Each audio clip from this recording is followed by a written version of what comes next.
All right, thanks for everybody coming in. Thank you to the panel, to the folks that helped organize the event. Fantastic day so far. Morgan grabbed me first thing this morning when I came in, and he wanted me to know that this is the most important panel of the entire event. So,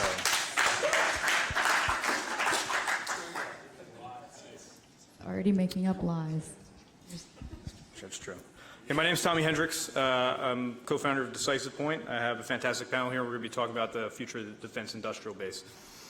Just to introduce the panel really quick, we have Molly Cain, founder of GovCity, Wynn Elder, who is working national defense and security at Deloitte, Matt Nelson, who is the chief of agile acquisitions for Kessel Run, and Lauren Dailey, who is the COO of Second Front Systems. Right?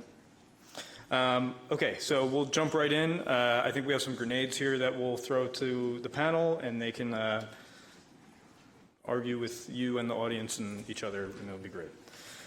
So first, I think very clearly, and this room is indicative of the fact that the defense industrial base has changed in a significant and meaningful way. I would say that this is the first defense conference I've ever been to that is not over 50% old white guys. So it's pretty visual.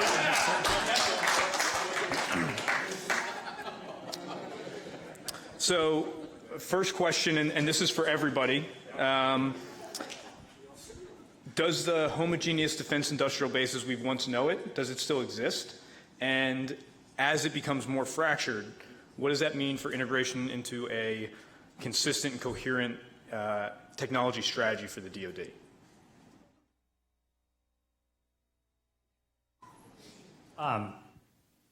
Well, if you look at the number of dollars that are awarded to which companies, the defense industrial base hasn't changed that much, right? Like the money's still flowing to the same companies it always has.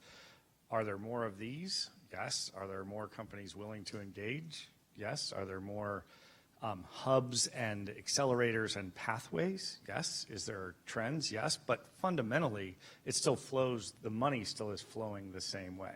I like the trends that are happening, but there's a long way to go. In the second part of your question, I think that the biggest trend that I think that is upending the traditional market is more of that there are players, relevant players, that don't necessarily want to be defense contractors, but are.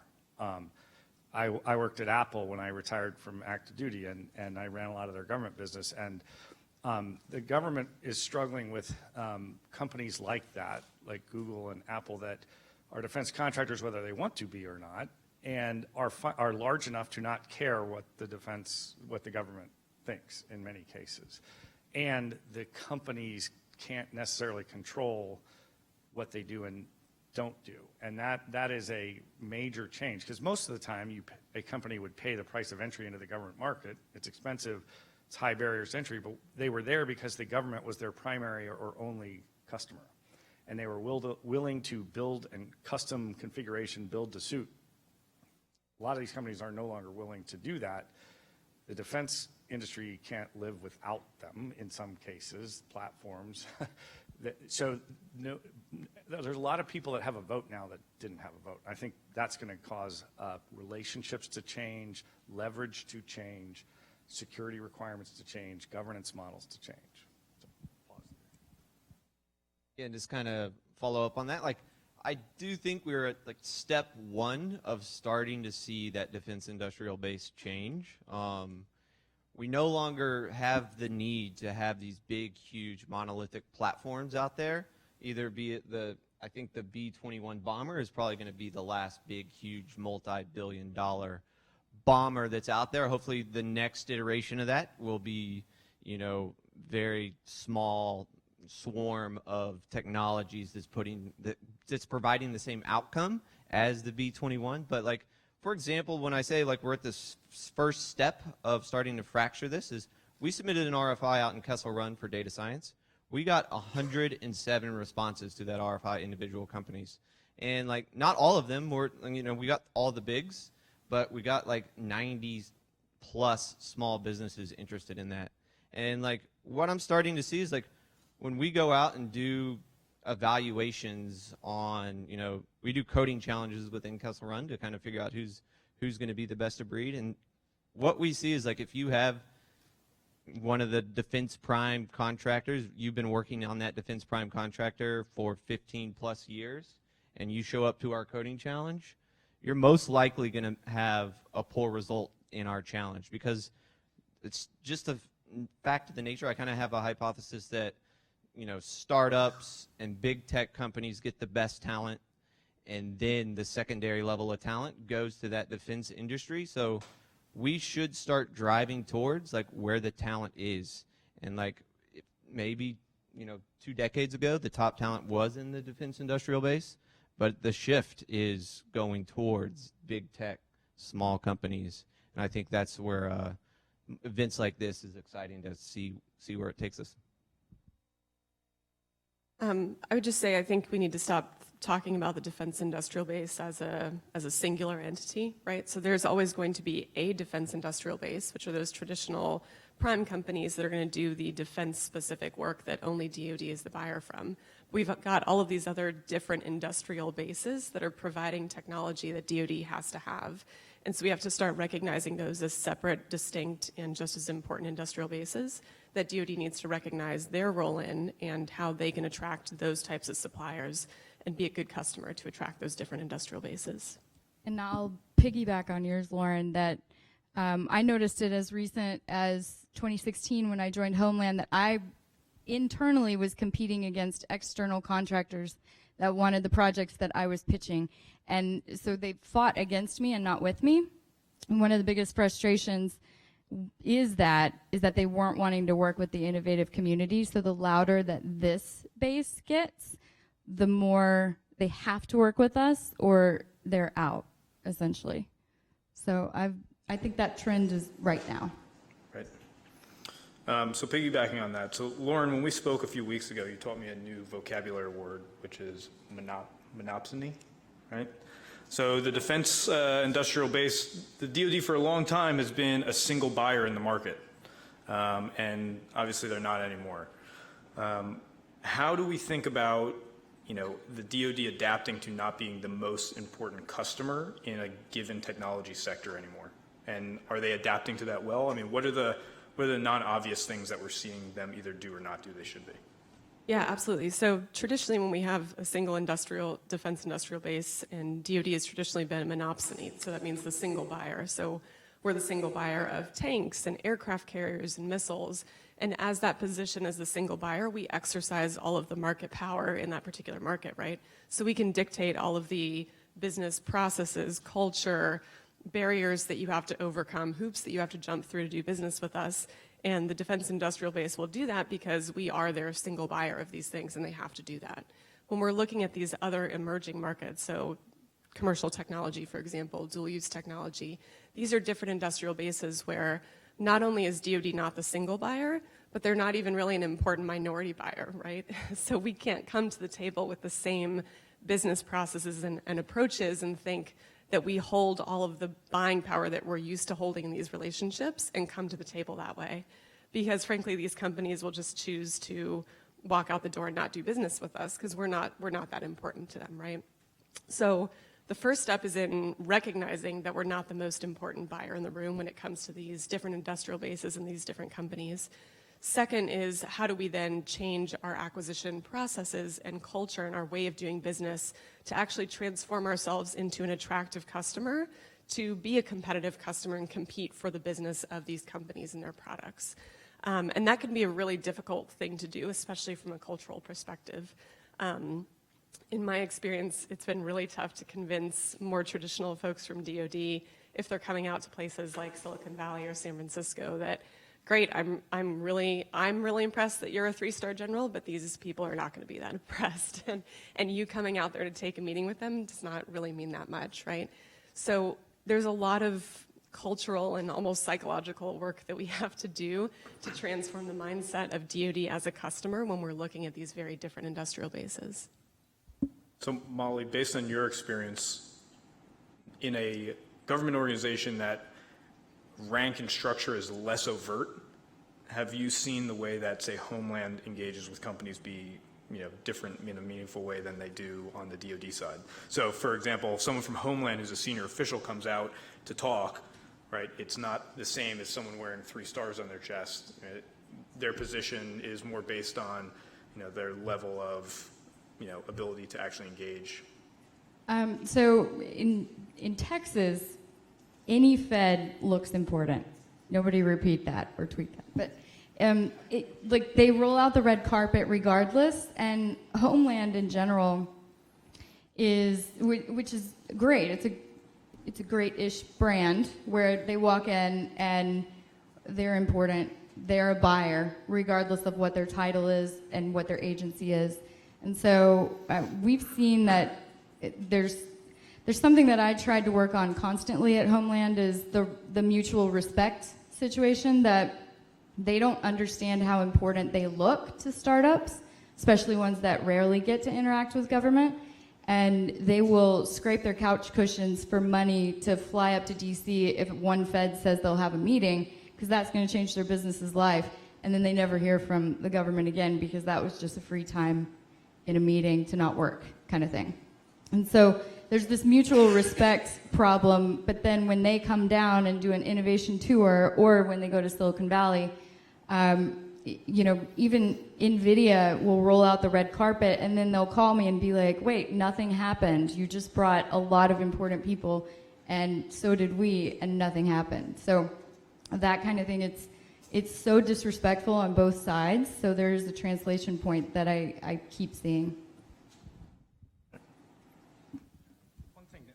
One of the things that got to change as that leverage changes is to Lauren's point about the procurement acquisition is how does the government write more adaptive requirements, governments, specifications? And everyone here is probably familiar with OTAs and just the focus on defining problem rather than here's the thing. But I'm a big believer that when you write specifications, this slowness of bureaucracy keeps that locked in as a policy for so long that it doesn't allow for new and innovative technologies to be brought in easily because it doesn't comply with, I'm sorry, your laptop has to have a CAC card. Well, why? Well, for personal identification verification. Yeah, but this thing's better. Yeah, but there's no CAC card. You get in these ridiculous debates where it's really, you're overcoming bureaucratic hurdles that were just written poorly and then stay in perpetuity for no apparent reason, and the people that wrote them have PCS 3 times. And so I'm not a lawyer, I'm not an acquisition official, but I've seen some ways where you can craft language in the documents, whether it's a FAR or OTA or any of the other options, and agency policies that allow for the quick evolution of technology, that it must at least do something this well.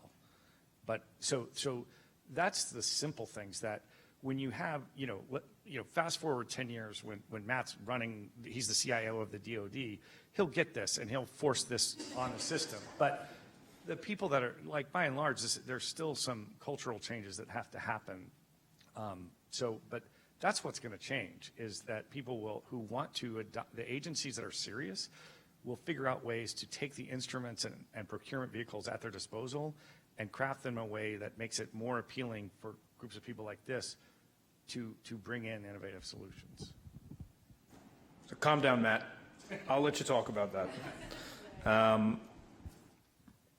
How do you see, what Wynn just explained, trickling into the acquisition system, and is simplified acquisitions the path forward, or is it kind of a whole of acquisitions approach that needs to be taken? Yeah, I think inside the acquisition community, we tend to think that big, slow, deliberate, and complex is safer than fast, small, iterative, and inexpensive. And you get promoted based on how well you can manage a big, huge program versus how well you can manage a portfolio or a network or anything like that. So if we just kind of flip that on its script and use the FAR to innovate, which you can do, FAR Part 13, you can take one of these companies here that's never done work with the defense industry, get them on the approved government, contractor list in like 2 weeks, set up a, small business set aside limited competition if you wanted to. $7 million will get you about, 2 pizza team for about 2.5, 3 years. That's the cap for, simplified acquisitions procedures. You can follow that model multiple times, and you don't have to, write like this massive acquisition strategy either. There's a 2-page document that you can use called a Simplified Acquisition Strategy Summary. It's a PDF, and it has like 4 paragraphs you have to fill out. You can fill it out in an hour. Like those types of things, well then, like to Molly's point, like when you have like all these people that are scrapping pennies to come meet you, normally you're like, well, that was cool, but I'm not going to be able to set up a contract with them for the next year. But if you went with a simplified acquisition procedure, yeah, it's a $7 million contract, but you can get that plus 15 other $7 million contracts that you're managing, and you have to be comfortable with the technology. It puts a bigger onus on the government to be smart enough to say, hey, I'm going to be the integrator of all these. I'm going to understand the technical baseline a hell of a lot more than I do now, versus just sitting back and waiting for a quarterly CEDRA report and then just like making grammar edits to it every quarter type of thing. You also just described somebody who enjoys their job and solving problems and caring about the end result. So that is something that needs to be innovated as well, because we have a lot of acquisition professionals who don't think it's their job to think harder than the procedure that exists. Well, I think everyone that's a startup in here just heard Matt say he could cut him a check for $7 million. So he'll be the most I don't think popular anybody in guy. here has that problem, but Watch your drink at happy hour, Matt.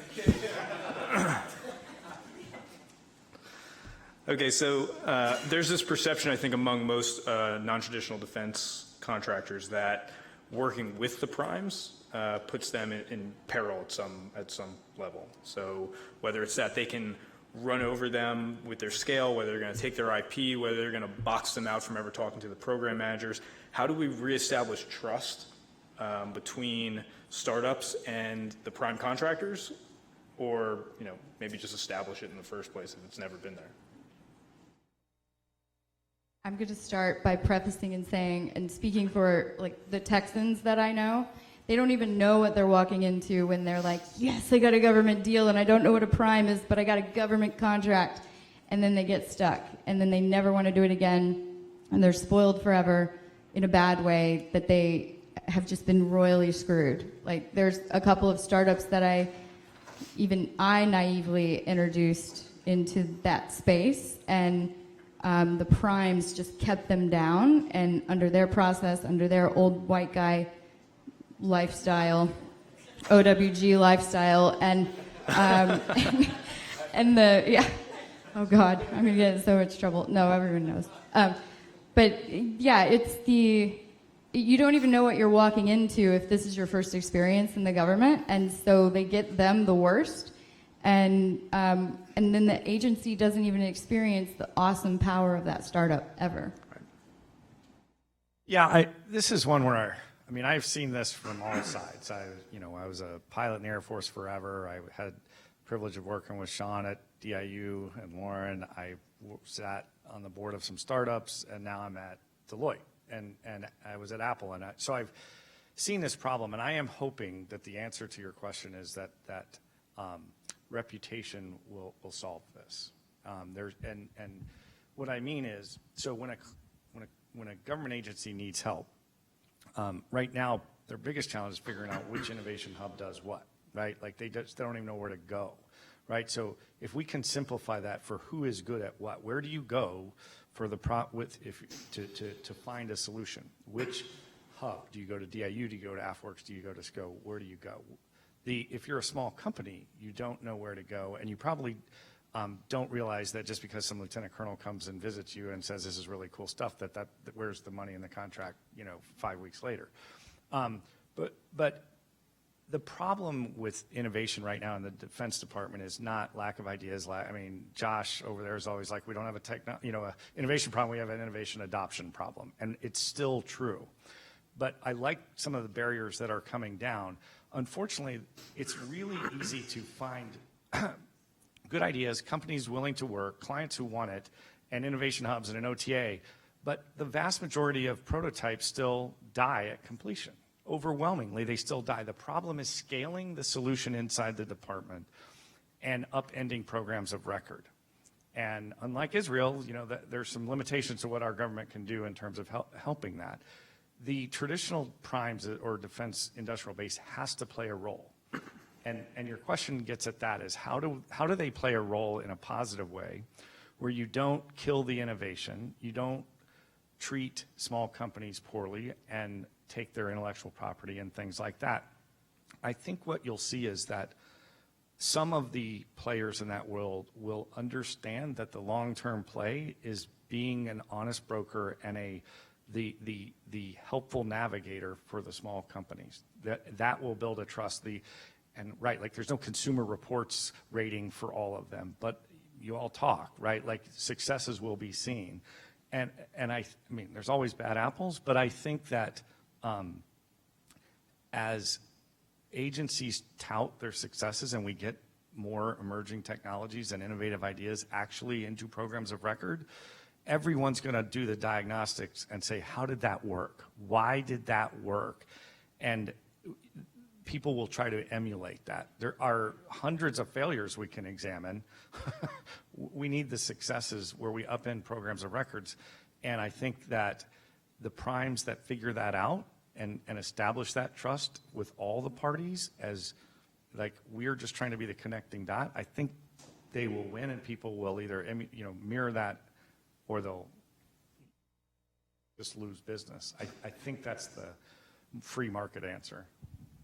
Can I follow up just a little bit here? So I'm a huge fan of small business set-asides. And like a small business set-aside doesn't really freeze out like large businesses or prime contractors. The small business just has to do 51% of the work. And like that 49% partnership seems like a pretty, reasonable thing to me. And there's like benefits that if you put the small business in the driver's seat with a small business set-aside, like you have I think the biggest problem with the industrial base, like at the prime level, is they are following an industrial base model and not a digital base model. We are now in a digital age, and the industrial base has calcified over decades different processes, different behaviors that these new, small, more lean companies don't have. So by partnering with, small business, partnering with a large on a small business set aside, you can set up a win-win. You can set up like you as the government get to directly talk to like the CEO instead of having to go through 9 layers of hell to talk to anyone that can say yes. And the small businesses culture will hopefully, introduce new practices, new behaviors, new processes to that large so they can become, more adaptive in the future. Great. Okay, so I think organizations like DEF, like AFWorks, DIU, it's indicative that there is a movement towards a paradigm shift in the DoD, at least in as far as being accepting of bringing on emerging tech. What is the path to get that to trickle down to the program offices? And are we at a point yet where a major program of record could be upended because of emerging tech coming into the picture that is just better? Lauren, you look like you want to answer that.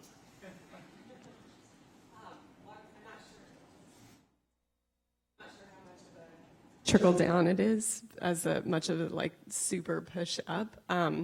To me, the biggest thing that still needs to be hacked, if I can use that word, is the budgetary system and the monetary system, because that's really what drives programs of record, right? So at least at DIUX, right, we were able to kind of hack the contracting cycle and get that to be a lot faster. But we were then in the situation where, great, we've been able to bring on a company and do a really fast prototype, and we finish that prototype and we're ready to move to production and upend this whole cycle. but wait, we don't have a partner who's pumped for it 2 years ago and have the amount of money that we can really scale that, right? So to me, that's still the biggest area that really hasn't been hacked in DoD, is how we can change that budgetary and funding cycle that's set up for programs of record to take several long years. Until DoD can really transform that budgetary system, we're not going to be able to really transform that program of record status quo. I think one of the cool things that we're seeing with AFWorks and DIU and Army Futures is like everyone is trying something, and it's enabling our feds to understand that mistakes can be made and experiments can be done, and it's not the end of your career, because also you can't really get fired anyways, so it's not the end of your career. I don't understand why they don't get that, but but so it's proving that, whereas, and then a heavier communication era that we're living in, that we all can swap stories and can talk to each other amongst LinkedIn and Twitter, and like the vanity metrics can't hide these programs of record anymore because we're all talking about it. So I think these programs allow for the failures to be exposed, but they're not failures anymore, they're experiments. And if you're not experimenting and you're standing on a mountain of vanity metrics, you're going to get called out now, which is a pretty cool part of this ecosystem. I think the idea of upending, the next aircraft carrier as a program of record is unlikely, right? I think when you're starting to think through hardware versus software, and are we in a position to upend a software program of record? Probably, right? And a lot of that it comes from, to steal my good friend Dan's term, the modularization of requirements, right? Like it's when you break out the overall program requirements into bite-sized pieces that can be updated faster, that it's not one piece. Because I'll tell you what, this is a full contact sport in this town, right? Like, primes know how to write requirements. They're shaping the requirements. They know how to tie in long-term contracts, especially on hardware. They know how to get the sustainment tail for things. Like, this is a full contact sport, and that's what I'm getting at, is most small companies are not equipped for that battle, and that's the problem. There's the budgetary side, there's the cultural side, but someone's got to help the people with really innovative ideas work through that piece, because people who own programs of records don't give them up, whether they are in the military or on the Hill, right? Like somebody's going to defend that to the death, right? So how do you do that? You break it up into bite-sized pieces that can be upended. And just to kind of follow up on what you said about normally, they'll fight to the death for program of records. AOC 10.2, the Kessel Run history lesson here is 2 years ago, John McCain, the late Senator John McCain, said, "I've had enough. We're not going to give you any more dollars. We're throwing good money after bad." But the program office, which has some of the same leadership inside Kessel Run today, was going back to the Congress and saying, "Hey, we just need a little bit more time and a little bit more money, and we'll figure this out." And that's normally what program of records do, is they already have a contract on, they spend a year trying to put up this big, huge, massive contract. So it's much easier, and it's just out of convenience just to throw more money at that contract that they labored on for forever to get going, than to just take an innovative approach and just completely clean slate it and start over. But I hope that Kessel Run is one of the most successful programs within the DoD right now. I'm a little biased on that, but how that started was they canceled a program of record. We were able to keep the $50 million that we had left over in that year of execution, and instead of going back to a big prime, Brian Kroger and Adam and all the Fab Four over there in the corner went to a non-traditional, and we set up a modular contracting approach, and that's how Kessel Run has been successful with acquisition speed and being able to leverage tech that was almost like a disruptor in the DoD versus just going out and asking for, hey, just give me a little bit more time, just give me a little bit more money. It's almost like an addiction because we have these program of records. So on the theme of these innovative shops that are standing up all over the DoD, at some point do we run the risk of outsourcing our idea generation, problem solving further away from the warfighter? And do these at some point grow to the size, and Matt, I'll let you take the first hack at this, where they themselves have become self-important and they're solving problems as they see it and not as, the soldier, operator, sailor on the ground sees it? I hope no. I hope the answer is no to that, because 2 years ago, we were told, hey, we ACC, Air Combat Command, we are the MAGCOM. We write the requirements. You do not go out and talk to the user. That is our job. So because we weren't allowed to talk to the user, the only thing that we could build towards as builders is this 150-page requirements document that got written 5 years ago. I would argue that is farther away from what the user needs versus now with middle tier acquisition and 804. We have 6 804s signed up, and nobody really knows how to manage and execute middle tier acquisition right now because it's kind of a disruptor. So if you get 6 and the halls of the Pentagon are, you're inside their OODA loop with 6 804s. You have 5 years of no JSIDs and 5 years of being able to do rapid prototyping, and the sky is the limit. So because you can stay inside the Pentagon's OODA loop. And you have to then start talking to your users. We, have adopted through, practices like user-centered design, defining that one metric that matters, focusing on outcomes over just technical outputs. And we have continuous user feedback every single week, and those types of innovation shops within the DoD, I'm hoping have that same level of flexibility versus the old model, which was up there you can't talk to your user until step 612 is hopefully a thing of the past. I just want to foot stomp that because I think it's so important, right? When you look at companies, for example, getting their customer and user feedback is so critical to them, right? Most companies would give their left arm, they pay millions and millions of dollars to get whatever access they can to their users' feedback about what they like, what they don't like, how they use it, how they're not going to use that product, and that informs the future of those products. DoD is unique in that they own all of their users, right? Which is something that most of these companies would kill for. We have all of these users that we can ask that feedback of consistently from, quote unquote requirements development through the actual development of the product, through fielding and everything. And yet that doesn't happen, right? Which is crazy. So we have to find these other offices that are willing to bring the warfighter and the user into that development process from the beginning to end and consistently, and make that a critical part of the process. If you don't have that, you're never going to have a good product that's going to work well in DoD consistently.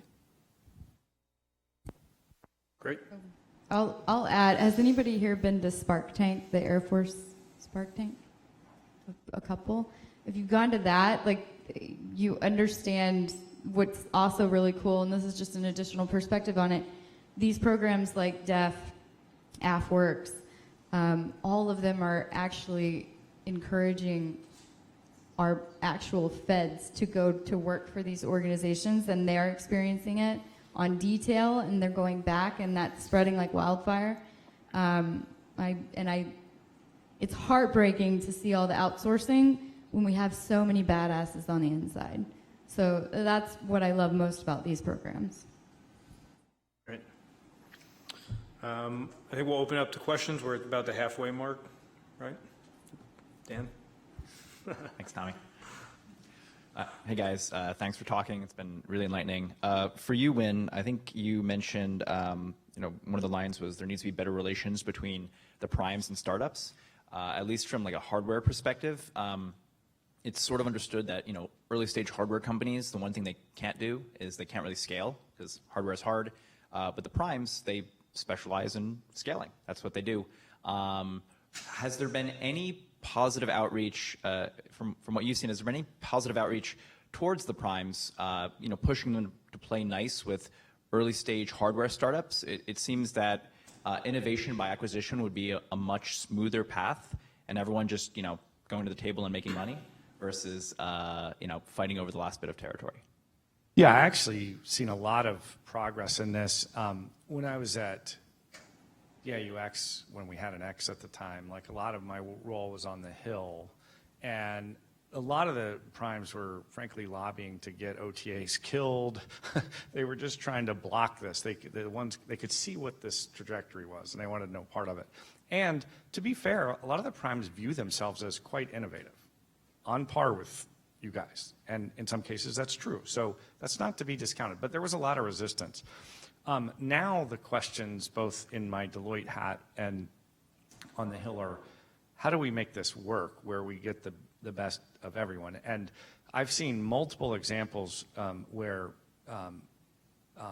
primes, to use that term, are not interested in replacing the innovative work that you all do. It's how do you augment it? How do you, in some cases, it's just the true integration across the Air Force network or whatever, and how do you take something and tweak it in a way that you can integrate it better, right? And the questions that primes are asking are more about how do you augment that, and I think one of the key reasons that shifted was, one, just the amount of money that's flowing through that kind of stuff. But I'm more curious whether you guys agree with me on this.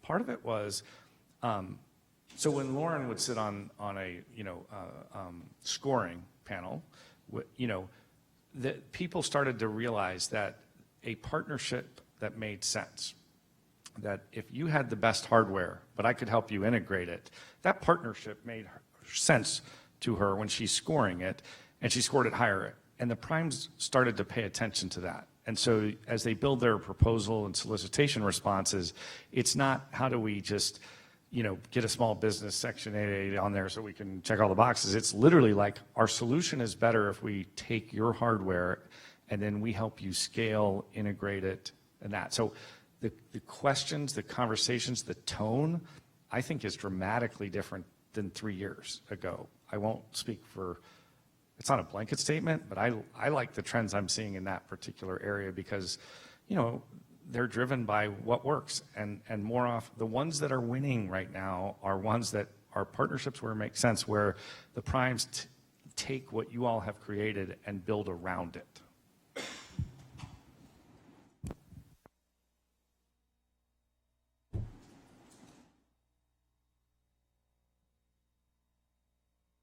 Sure, it's on. Okay. So one of the trends I'm seeing is that we have kind of crested at least the first false peak of innovation, where we have enough people talking about innovation, enough organizations. We've gone through the 4 or 5 iterations of don't use the innovation word, that's dead, but it keeps coming back. And we're to the point where we're creating enough things that we're having a conversation about consolidation. And in the acquisition process, in our JSIDS process and how we do requirements, it's very important in that process, the existing one, to consolidate to avoid duplication and waste across the joint forces. However, one of the aspects of innovation in Silicon Valley, pick your place, is that there's a lot of potential ideas at the low part, and as you go up to the scaling, you converge on the best idea. So in the new defense innovation base and the new acquisition system, how does the acquisition system and the relationship between the federal government and those traditional defense contractors, how do they deal with the convergence dilemma of how many things do I invest in with duplication and how do I converge on the best solution?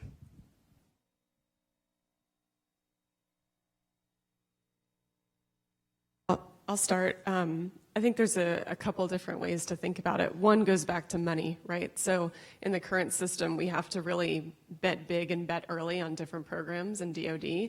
So there's a lot of, intolerance of risk because we have to bet big and we have to bet early. If we can change that system, then we can have a much more decentralized kind of requirements and programs and pilots process where we can then very quickly feed the winners and starve the losers. So instead of trying to centralize things from up top and at the beginning and invest in only the winners, we can put a lot of different money kind of sprinkled around different ideas, and then as things are growing, you feed those and you continue to feed those money, right?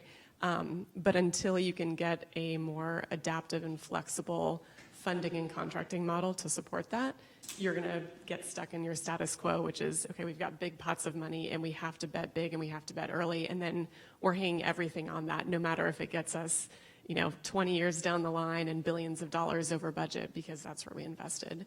So I think the fundamental thing is making our budgetary and allocation system much faster and more agile so that you can find those good winners within the decentralized system. I personally think centralizing is a bad idea. I think that's something that DoD has traditionally done.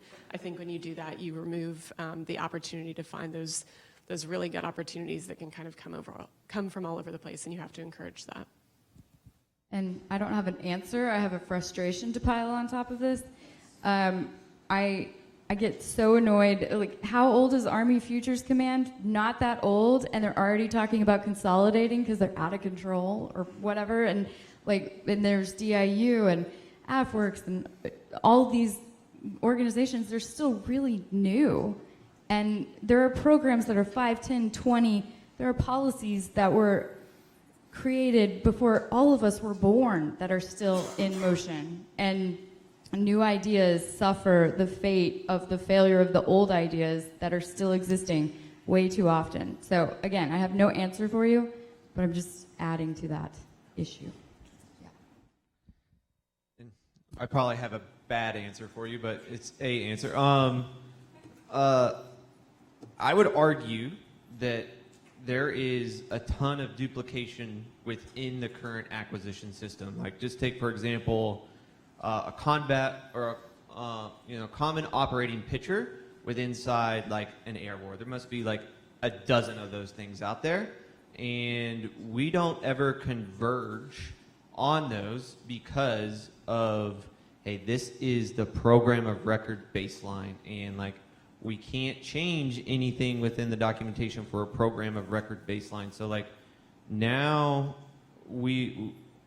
with not having to follow DoD 5000.2 if you're inside middle tier acquisition, you can have the opportunity to rewrite those baselines, but then it's a context thing. Probably the reason why there's 12 cops out there is because 12 different people got 12 really good demos of a cop and made a decision of, yeah, let's do this in like 30 minutes. We need to have more government-led development so you can have that context of, is this really an actual functioning thing that can go into operations, or is this just vaporware? You don't really have that context just by seeing a demo. So being integrated with the developers or being the developer yourself, I think would make you have a little bit more context in that approach. Go ahead. So how do we create a culture of data sharing with the Department of Defense so there's 12 common operating pictures, share information between each other? Yeah, that's a great question. Who wants to just go to the bar?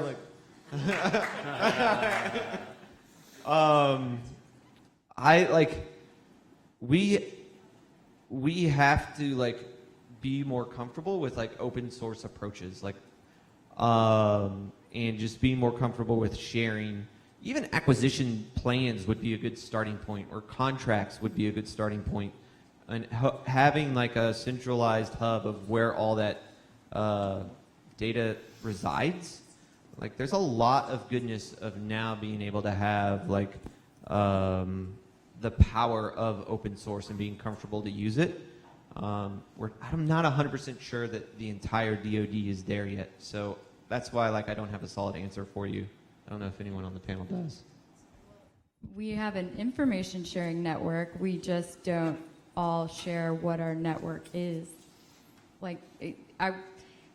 if we can formalize a trusted network of people that know that they're not going to get screwed when doing business and sharing ideas and sharing this data and that data, it would be magical. So, like, I would imagine that's the goal of organizations like DEF, is let's build more trust across the board. I think the one thing I'd add to that is I think we still operate in a paradigm where people think what they're working on is the most important thing, right? And kind of forget that at its core, the person we're supporting is still running around with an 11-pound piece of metal, shooting other little pieces of metal at other people with gunpowder, right? So, like, if we all take a step back and can relax a little bit on, like, the importance of, you know, transformative technologies, and remember we're trying to solve a very human problem here, that maybe helps open up some of the discussion lines on that. I think we have time for one more question. I have a question for Molly. You had it's actually been up on the board a couple times now, a really great statement about not being able to hide behind the vanity metrics anymore. And I thought that was really great when we started this at Kessel Run, but then I started realizing there was nobody to hold us accountable for our own vanity metrics. And I'm seeing that in the innovation space. It came down to us deciding that we weren't going to do that anymore, like sell our own myth and start buying it ourselves. But do you see that happening in the spaces that you're in, and what do you think is a good antidote for that? You put leaders in charge that have that kind of mentality, that you're sitting there and you do the right thing, honestly. Like, we've all had moments where we could make the wrong decision and then we don't. And we know how hard that is. How do we find leaders and put them into an SES or a leadership position and promote the guys that are going to make a decision that might hurt their program and might hurt their ego or their career, but it's better for the guys that he's talking about, the guys that are out on the field, our war fighters, and they're sacrificing their decisions on behalf of that. So I think with that, we'll wrap it up. Thanks for participating, for sure, to the panel. Thanks for the great questions. Happy